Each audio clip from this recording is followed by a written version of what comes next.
Hey, what is going on, guys? It's the Gamer Pro Results TGP, and in today's video, welcome back to the channel. Today, we're going to be doing the best class setup for the R3K assault rifle in Infinite Warfare. If you guys can just go ahead and leave a like on this video, that would be absolutely amazing. I just can't thank you guys enough for the amount of support recently that you showed me on videos and streams. It just really means the world to me, and I just can't thank you enough. I just love each and every single one of you. So, as always, guys, when I start these class setups, I'm always going to have the, full class setup on the top right hand screen of the video if you don't know what I'm saying, because sometimes I talk fast and sometimes I stutter and you guys don't understand me. So if you miss something, it's always going to be on the top right hand corner if it's like an attachment or a perk or something like that. So for the first attachment of the R3K, it is going to be an optic sight. If you haven't used the R3K, go ahead and just pop the red dot sight, but if you've been using it constantly, use the ELO sight or the tracker. I really like the ELO sight because I really enjoyed it in Black Ops 3 and I felt like it was really significant for the gun and it benefited a lot. That's what I think. If you guys don't like it, you guys can use another optic sight on it. But me personally, I do not like the iron sights for the R3K because it really just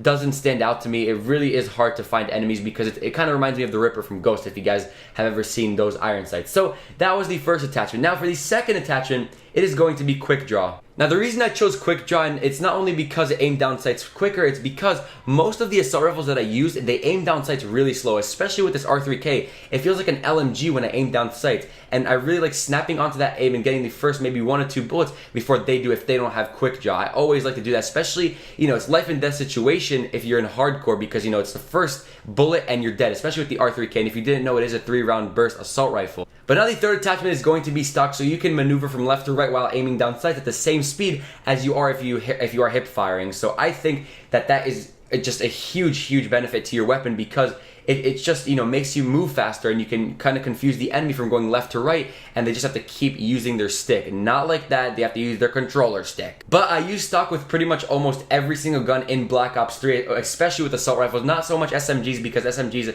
are like, they feel good and they're always up close and personal. But when you get to those long range situations with assault rifles, that's where stock comes in handy. So no secondary weapon because I don't really like using them. Lethals, I don't like using them as well. If you really want to, you can take out the tactical that I'm about to recommend you and put like a secondary weapon or a lethal like a grenade or a rocket launcher if you're going for challenges.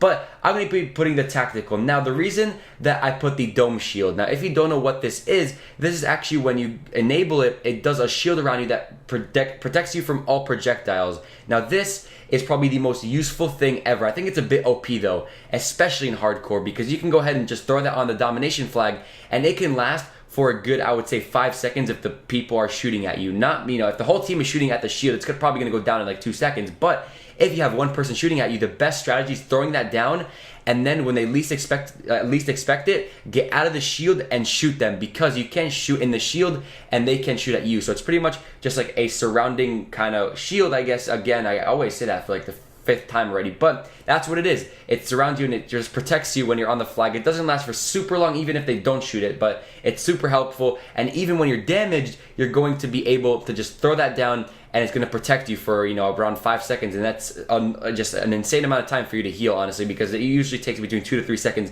to fully heal. So guys, for perk 1, it is going to be blind eye, because I just like to be safe from like the sentry guns, the UAVs, and all those types of things, especially with like those helicopters. It really just pisses me off, those things. Now the second perk in perk 1 is going to be dexterity, so you can reload and switch weapons faster. This is so essential because you're going to reload your weapon a lot quicker. I don't really care about switching weapons faster because you really don't have a secondary and it doesn't really matter that much. But with reloading, that can just prove if you're going to get the kill or you're not, because that is just going to increase obviously your reload time so you can kill the other enemy that's maybe shooting at you if you're like reloading. Would you rather, let's just say this, would you rather take 3 seconds to reload or like 1 second? You would obviously choose the 1 second. It's obviously just a free perk. So those two are going to be in the perk 1 slot. Perk 2 is going to be tracker, so I can see enemy footsteps. Now the only reason I put this on there is because I didn't unlock scavenger yet, but once I do,